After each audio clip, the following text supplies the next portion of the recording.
વંદે માતરમ વિદ્યાર્થી મિત્રો, આપણે આગળના વિડીયોમાં જોયું ચેપ્ટર 12 બીજગણિતીય પદાવલીની માહિતી. આજે આપણે જોઈએ સ્વાધ્યાય પ્રશ્ન 1. નીચે આપેલી બાબતોમાં ચલ, અચલ અને ગાણિતિક પ્રક્રિયાઓનો ઉપયોગ કરી બીજગણિતીય પદાવલીઓ બનાવો. એટલે આગળના સેમેસ્ટરમાં તમે જે રીતે સમીકરણ બનાવતા હતા એ જ રીતનો ઉપયોગ અહીંયા કરવાનો છે, પણ અહીંયા તમારે નામ આપવાનું છે બીજગણિતીય પદાવલી. ત્યાં આપણે સમીકરણ કહેતા હતા. પહેલું, વાયમાંથી ઝેડ બાદ કરો.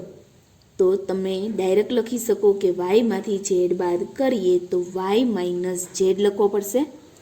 પછી છે બીજું, એક્સ અને વાયના સરવાળાના અડધા. એક્સ અને વાયના સરવાળાના અડધા એટલે 1/3 કૌંસમાં એક્સ વત્તા વાય પણ લખી શકો, અથવા તો બીજી રીત એક્સ વત્તા વાય કરી અને ભાગ્યા 2 પણ કરી શકો. આ બંને રીતે તમે લખો તો તમારો જવાબ છે એ સાચો જ પડશે, કેમ કે તમને એમ કીધું છે કે એક્સ અને વાયનો સરવાળો અને તેના અડધા. એટલે સૌથી પહેલાં તમારે એક્સ અને વાયનો સરવાળો કરી દેવાનો અને એના અડધા એટલે ભાગ્યા 2 કરી દેવાના. પછી છે ત્રીજું, સંખ્યા ઝેડનો તે જ સંખ્યા સાથેનો ગુણાકાર.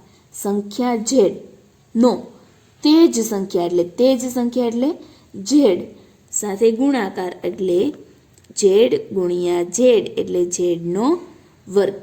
આ રીતે તમે લખી શકો. ત્યાર પછી છે પી અને ક્યુના ગુણાકારનો ચતુર્થ ભાગ. ચતુર્થ ભાગ એટલે તમારે ચોથો ભાગ લેવાનો અને પી અને ક્યુનો ગુણાકાર લેવાનો છે. ચતુર્થ ભાગ એટલે તમારે 1/4 સાથે તેનો ગુણાકાર કરવો પડશે.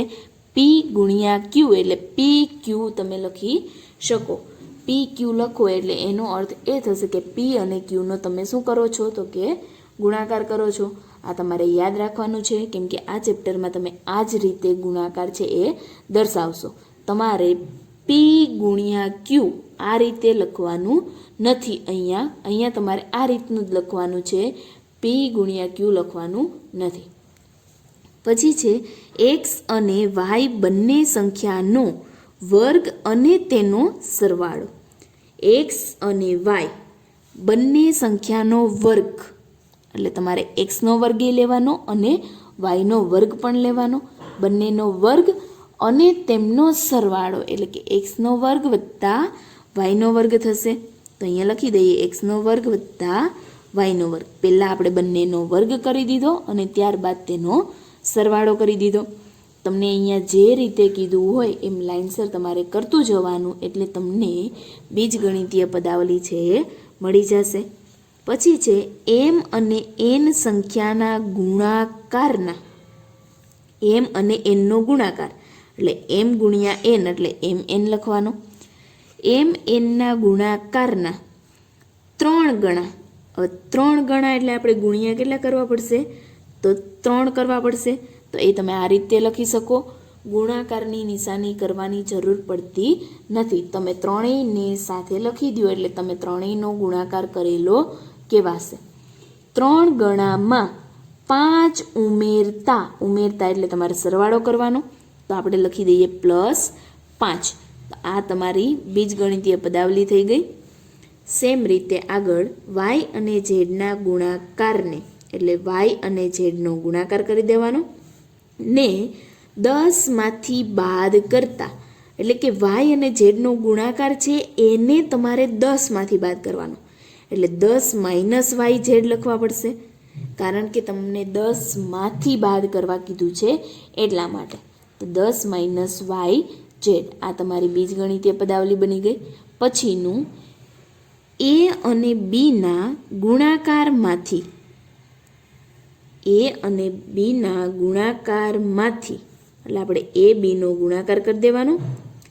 તેમાંથી તેમનો સરવાળો બાદ કરતા. તેમનો સરવાળો એટલે એ અને બીનો સરવાળો કરી દેવાનો છે અને એને તમારે શું કરી દેવાનું છે તો કે બાદ કરવાનું છે. એટલે તમારી બીજગણિતીય પદાવલી બનશે એ બી માઇનસ કૌંસમાં એ વત્તા બી. કેમ કે પહેલાં તમને ગુણાકાર કરવા કીધું, ત્યારબાદ તેનો સરવાળો તેમાંથી બાદ કરી દેવાનો છે એટલા માટે. ત્યાર પછી છે પ્રશ્ન 2. નીચે આપેલ પદાવલીઓમાંથી પદ અને તેમના અવયવ ઓળખી કાઢો. આ પદ અને અવયવને ટ્રી ચાર્ટ વડે દર્શાવો.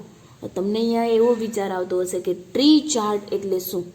ટ્રી ચાર્ટ એટલે તમે અહીંયા જે ભાગ પાડો એ રીતે આપણે અહીંયા જોઈએ. પહેલું ઉદાહરણ x - y. તો એનો તમારે ટ્રી ચાર્ટ દોરવો હોય તો સૌથી પહેલાં તમારે x - 3 લખવાના. તેના તમારે 2 ભાગ પાડવા પડે, કેમ કે એમાં કેટલા પદ છે? તો કે 1 અને 2 પદ છે. સૌથી પહેલાં પદાવલીમાંથી તમારે પદને પહેલાં છૂટા કરી દેવાના. તો આપણે છૂટા કરી દઈએ. અહીંયા x - 3 છે તો x છે મેં અહીંયા લખી દીધા. તો વધે છે શું? તો કે -3.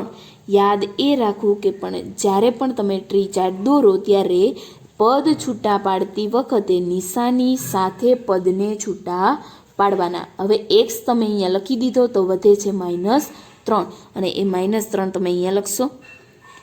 ત્યાર પછી જો આગળ એ પદમાંથી અવયવ છૂટા પાડતા હોય તો તમારે અવયવને છૂટા પાડવાના. અહીંયા જે લેખા છે એ આવશે પદ અને હવે તમે જે છૂટા પાડશો એ આવશે અવયવ.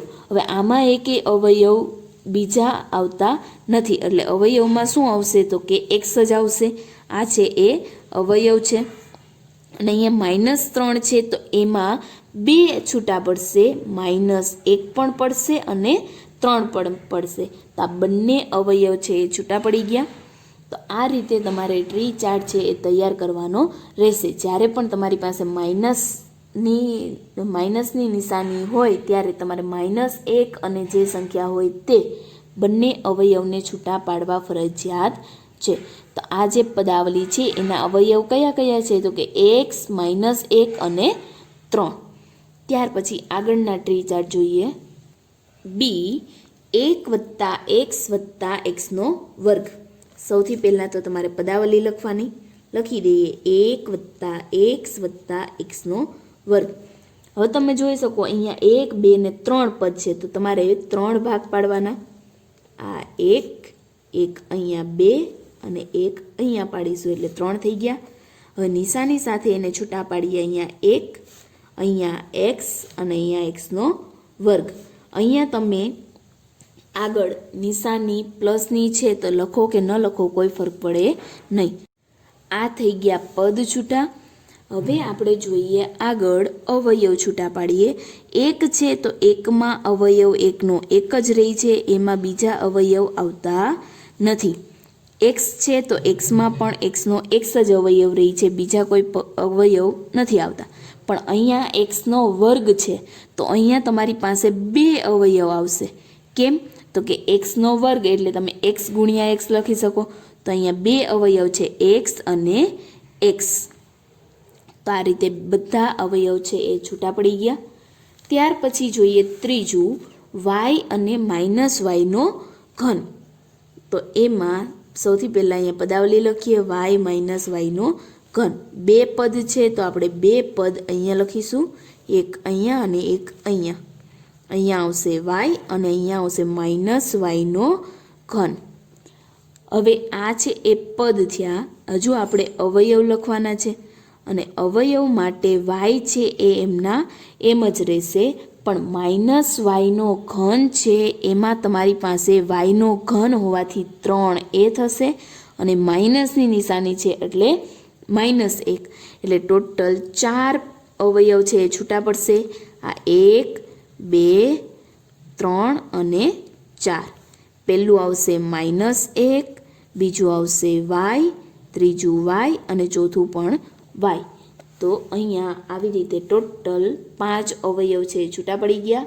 y, -1, y અને y. પછીનું છે d. એમાં પણ સેમ રીત. સૌથી પહેલાં તો તમારે પદાવલી લખી દેવાની 5xy² + 7x²y. 2 પદ છે તો આપણે 2 પદ અહીંયા છૂટા પાડીશું. પહેલું છે એ 5xy², બીજું છે એ 7x²y. અહીંયા આવશે પદ હવે આપણે લખીએ અવયવ, અને અવયવ માટે તમારી પાસે અહીંયા 5xy નો વર્ગ છે. તો 5x એટલે 2, પછી y નો વર્ગ એટલે 2 વખત y, એટલે ટોટલ કેટલા થયા? તો કે 4. તો તમારે અહીંયા 4 ભાગ છે છૂટા પાડવાના, 1 2 3 અને 4. કયા કયા આવશે? તો કે 5x y અને y. આ શું આવશે? તો કે અવયવ. સેમ રીત અહીંયા આવશે 7x નો વર્ગ y, એટલે ટોટલ થશે 4, 1 2 3 અને અહીંયાનું 4. 7 છે અહીંયા આવશે, x નો વર્ગ એટલે x છે એ 2 વખત, અને y એટલે અહીંયા y. તો અહીંયા છે એ આ રીતે તમે ટ્રી ચાર્ટ છે એ પૂર્ણ કરી શકો. ત્યાર પછીનું છે એમાં પણ તમને જે પદાવલી આપેલી છે એ પહેલાં લખીશું. -ab વત્તા 2b square minus 3a square. તો સૌથી પહેલાં તો આપણે આ બંને જે 3 પદ છે એને છૂટા પાડીશું. 1 2 અને 1 અહીંયા આવશે એટલે 3. પહેલું છે એ -ab, બીજું છે એ 2b સ્ક્વેર, ત્રીજું છે એ -3a સ્ક્વેર. આ થઈ ગયા તમારી પાસે પદ છૂટા, પણ હજુ આપણે અવયવ છૂટા પાડવાના છે. તો -ab એટલે -1 પણ છૂટું પડશે, અને a અને b પણ છૂટા પડશે, એટલે ટોટલ 3 અવયવ થશે અહીંયા. પહેલું -1, બીજું છે એ a અને ત્રીજું છે એ b.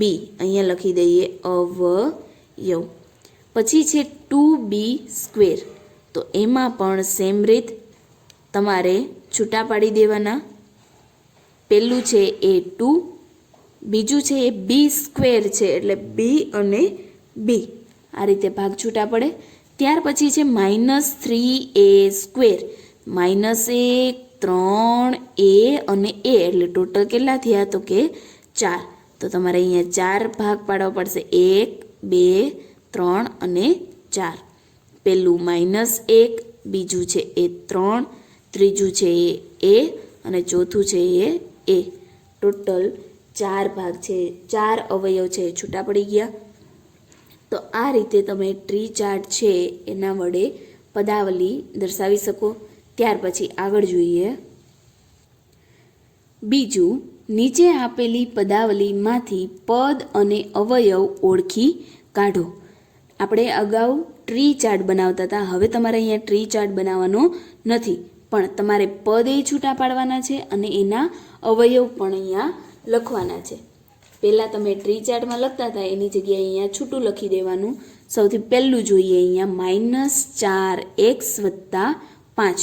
તો અહીંયા 2 પદ છે, -4x અને બીજું છે એ 5. આ રીતે તમારે કોષ્ટક એક તૈયાર કરવાનું. પહેલામાં પદાવલી લખવાની, બીજામાં પદ, ત્રીજામાં અવયવો. -4x છે તો એમાં 2 અવયવ આવશે, -4 અને x. ટ્રી ચાર્ટમાં તમારે -1 ને છૂટો પાડવાનો, અહીંયા અવયવ લખવામાં -1 ને છૂટો પાડવાનો નહીં, એ તમારે ખાસ ધ્યાન રાખવાનું છે. તો અહીંયા અવયવો 2 આવી ગયા, -4 અને x. અને 5ના અવયવ છે એ 5ના 5 જ રહેશે, એમાં કોઈ ફેરફાર થશે નહીં. બીજું છે -4x + 5y. તો 2 પદ થયા, -4x અને બીજું છે એ 5y. એમાં પ્લસની નિશાની છે તો અહીંયા કરવાની જરૂર પડતી નથી. તો અહીંયા 2 પદ થઈ ગયા, -4 અને બીજું છે એ x. બંને અવયવ થઈ ગયા. ત્યાર પછી અહીંયા પણ 2 અવયવ છે, 5 અને y. ત્યાર પછી છે c, 5y + 3y square, 3y square. તો 2 પદ અલગ પડે છે, 5y અને 3y નો વર્ગ. 5y એટલે 5 અને y બંને છૂટા પડશે અવયવમાં, અને અહીંયા 3y નો વર્ગ છે તો તમારે 3 અને બંને y છે એને પણ અલગ લખવાના રહેશે. તો અવયવ આવશે 3y અને y. પછીનું છે એક્સ વાય વત્તા 2x સ્ક્વેર વાય સ્ક્વેર. તો બે પદ અલગ પડે છે, એક્સ વાય અને 2x સ્ક્વેર વાય સ્ક્વેર. હવે તમારે અવયવ છૂટા પાડવાના. એક્સ વાય છે તો એક્સ અને વાય બંને અલગ અલગ અવયવ થઈ ગયા. ત્યાર પછી છે 2x સ્ક્વેર વાય સ્ક્વેર, એટલે 2 આવશે. એક્સ સ્ક્વેર છે તો એક્સ એક્સ અને વાય સ્ક્વેર છે તો વાય અને વાય. તો આ રીતે 5 અવયવ પડશે. પછીનું છે પી ક્યુ વત્તા ક્યુ. તો અહીંયા પણ સેમ રીત, બંને પદ છે એ અલગ પડી જાય, પી ક્યુ અને ક્યુ. તો પી ક્યુમાંથી પી અને ક્યુ બંને અલગ અલગ અવયવ, અને ક્યુ છે એ એકલો, એટલે ક્યુને એમનેમ લખી દેવાનો. પછીનું છે એમાં 3 પદ છે, 1.2 એ બી માઇનસ 2.4 બી પ્લસ 3.6 એ. તો અહીંયા 3 પદ લખવાના રહેશે. 1.2 એ બી, બીજું છે એ માઇનસ 2.4 બી અને ત્રીજું છે એ 3.6 એ. અહીંયા પ્લસની નિશાની છે એટલે એ અહીંયા લખવાની જરૂર પડતી નથી. હવે આને છૂટા પાડવા હોય તો 1.2 પછી આવશે એ અને એના પછી આવશે બી, છૂટા પડી ગયા. ત્યાર પછી છે માઇનસ 2.4. મેં આગળ કીધું એ પ્રમાણે ટ્રી ચાર્ટ હોય તો એમાં જ તમારે -1ને બહાર કાઢવાનો, બાકી અહીંયા અવયવો લખવામાં -1ને બહાર કાઢવો નહીં. ત્યાં ડાયરેક્ટ જ સંખ્યા લખી દેવાની, -2.4 પછી આવે છે બી. ત્યાર પછી છે 3.6 અને એ. તો આ રીતે અવયવ છૂટા પડે. ત્યાર પછી આગળ જોઈએ જી 3/4x વત્તા 1/4. બે પદ આવે છે, 3/4x અને બીજું છે એ 1/4.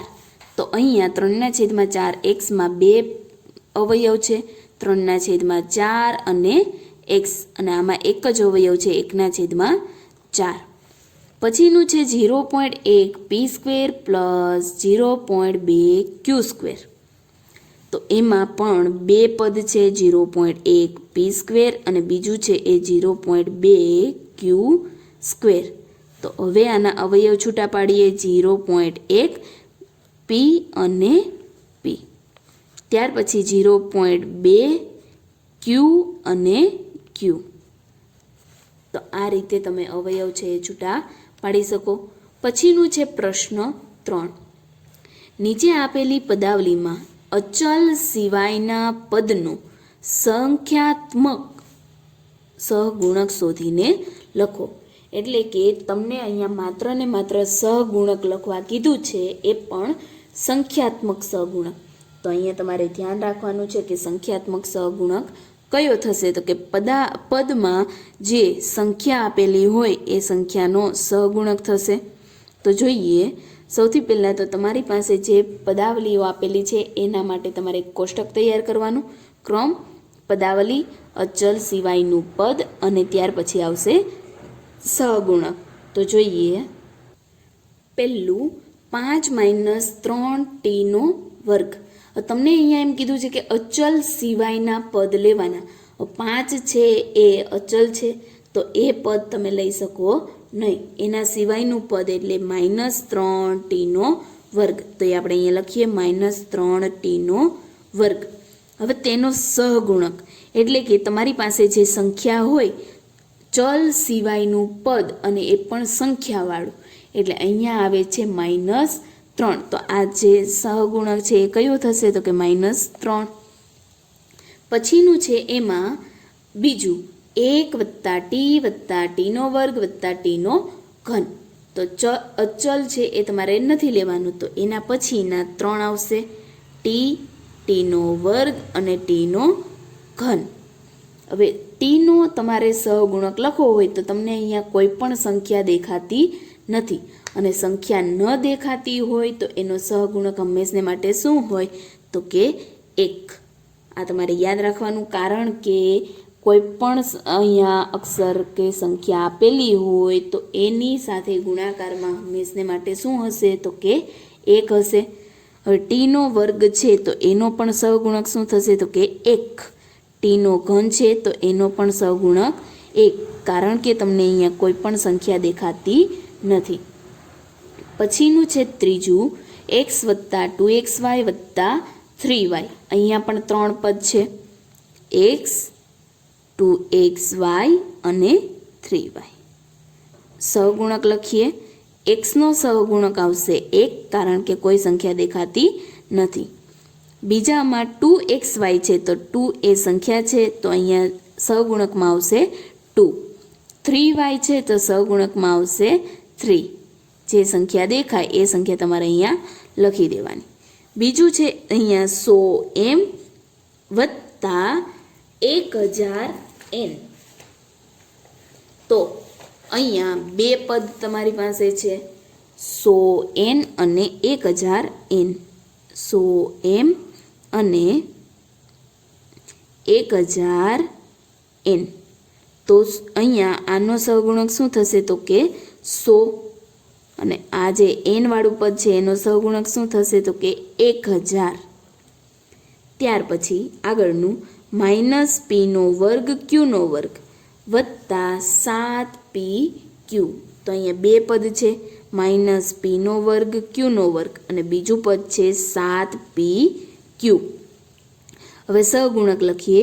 આની સાથે તમને કોઈ સંખ્યા દેખાતી નથી તો 1 હશે, પણ આગળ માઇનસની નિશાની છે તો સહગુણક થશે -1. અને 7pq છે તો એમાં સંખ્યા તમને 7 દેખાય છે તો સહગુણક આવશે 7. ત્યાર પછી છે 1.2a વત્તા 0.8b. બે પદ છે, 1.2a અને બીજું પદ છે 0.8b. હવે સહગુણક જોઈએ. 1.2 છે, અહીંયા સંખ્યા દેખાય છે તો સહગુણક આવશે 1.2. 0.8b તો એનો સહગુણક 0.8 આવશે. ત્યાર પછી 3.14r² એક જ પદ છે તો 3.14r². સહગુણક અહીંયા થશે 3.14 થશે, કારણ કે એના સિવાય કોઈ સંખ્યા તમને દેખાતી નથી. પછીનું છે 2l વત્તા b. તો અહીંયા તમારે આનું સૌથી પહેલાં તો સાદુરૂપ આપવાનું. કૌંસ છે એ છૂટો પાડવાનો. આપણે અહીંયા છૂટો પાડી દઈએ. કૌંસ છૂટો પાડો તો આ 2 છે એ lની સાથે પણ ગુણાશે અને 2 છે એ bની સાથે પણ ગુણાશે. તો 2l વત્તા 2b. આવું પદ અહીંયા થશે, આવી પદાવલી અહીંયા થશે.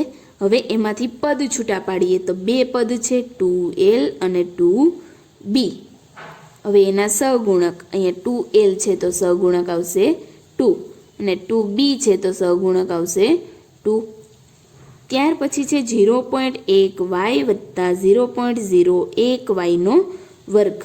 બે પદ છે તો અહીંયા લખી દઈએ 0.1y અને 0.01y². તો આનો સહગુણક છે એ શું થશે તો કે 0.1 અને આનો સહગુણક થશે 0.01.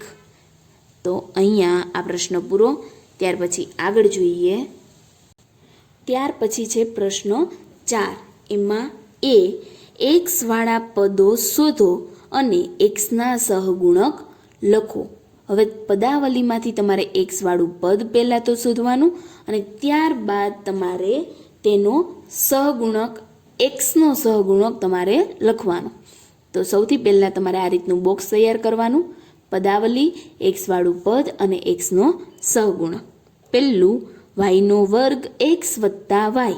તો અહીંયા x વાળું પદ છે આ પહેલું થશે, y² અને x. તો હવે તમારે xનો સહગુણક જોતો હોય તો આપણે માહિતીમાં સમજી ગયા એ પ્રમાણે x સિવાયનું તમને જે કંઈ પણ દેખાય એ તમારે બધું એમાં મૂકી દેવાનું. તો અહીંયા x સિવાય તમને y² દેખાય છે તો સહગુણક થશે y². બીજામાં તમને x વાળું પદ 13y² -8y આપેલી પદાવલી છે એમાં x વાળું પદ થશે -8y. આ છે એક્સવાળું પદ થઈ ગયું. હવે તમારે આમાં એક્સનો સહગુણક જોઈએ છે તો એક્સ સિવાયનું તમને શું દેખાય છે તો કે -8y. તો આ છે એ એક્સનો સહગુણક થશે. પછી છે તમારી પાસે અહીંયા એક્સ વત્તા વાય વત્તા 2. તો અહીંયા એક્સવાળું પદ છે કયું છે તો કે પહેલું એક જ છે, તો એ આપણે અહીંયા લખી દઈએ. હવે અહીંયા તમારી પાસે સહગુણકમાં એક્સ સિવાયનું શું દેખાય છે તો કે કંઈ દેખાતું નથી, અને કંઈ ન દેખાતું હોય તો એક્સનો સહગુણક શું કહેવાશે તો કે 1 કહેવાશે. ત્યાર પછી છે 5 વત્તા ઝેડ વત્તા ઝેડ એક્સ. એક્સવાળું પદ આવશે ઝેડ એક્સ, અને એક્સ સિવાયનો સહગુણક એટલે કે ઝેડ આવશે. પછી છે 1 વત્તા એક્સ વત્તા એક્સ વાય. હવે અહીંયા એક્સવાળા તમને 2 પદ દેખાય છે, એક્સ પણ છે અને એક્સ વાય પણ છે. તો હવે આનો સહગુણક લખીએ તો એક્સનો સહગુણક કંઈ નથી દેખાતું તો 1, અને અહીંયા એક્સનો સહગુણક ખાલી વાય દેખાય છે તો વાય. પછી છે 12xy² વત્તા 25. તો અહીંયા એક્સવાળું પદ છે આ પહેલું છે 12xy². હવે અહીંયા તમને એક્સ સિવાયનું જે કંઈ પણ દેખાતું હોય એક્સનો સહગુણક કહેવાશે. તો શું દેખાય છે તો કે 12y². ત્યાર પછી છે 7x વત્તા xy. તો અહીંયા તમારી પાસે 2 પદ છે, 7x પણ છે અને xy² પણ છે. તો સૌથી પહેલાં અહીંયાનું આપણે જોઈએ. 7x આપેલા છે તો x સિવાયનું શું દેખાય છે તો કે 7, અને xy² આપેલો છે તો x સિવાયનું દેખાય એ સહગુણક એટલે y². ત્યાર પછી છે b, y² વાળું પદ શોધી તેમનો સહગુણક લખો. તો એમાં જોઈએ ક્રમ, પદાવલી, વાયવાળું પદ અને y² સહગુણક. તો સેમ રીત છે, અહીંયા એક્સવાળું જે હતું એ જ રીત અહીંયા ઉપયોગમાં લેવાની છે. પદાવલી પહેલાં તો જોવાની 8 - xy². તો વાયના વર્ગવાળું પદ કયું છે તો કે -xy². તો એ અહીંયા લખી દઈએ -xy². હવે y² સહગુણક એટલે y² જે સિવાય જે તમને દેખાય એ શું છે તો કે -x. તો અહીંયા સહગુણક આવશે -x. ત્યાર પછી છે 5y² વત્તા 7x. તો y² વાળું પદ કયું છે તો કે 5y². અને y² સહગુણક એટલે yના વર્ગની સાથે જે હોય એ સંખ્યા એટલે 5. ત્યાર પછી 2x² -15xy² વત્તા 7y². તો y² વાળા 2 પદ અહીંયા આપેલા છે. એક તો છે -15xy², બીજું છે એ 7y². હવે તમારે y² વાળા પદનું સહગુણક લખવાનું છે. તો y² સિવાય અહીંયા શું દેખાય છે તો કે -15x, અને નીચેની સંખ્યા છે એમાં 7 આવશે. તો આ રીતે y² સહગુણક છે તમે લખી શકો. તો અહીંથી આગળનું અધૂરું ચેપ્ટર આપણે નેક્સ્ટ વિડીયોમાં જોઈશું. વંદે માતરમ.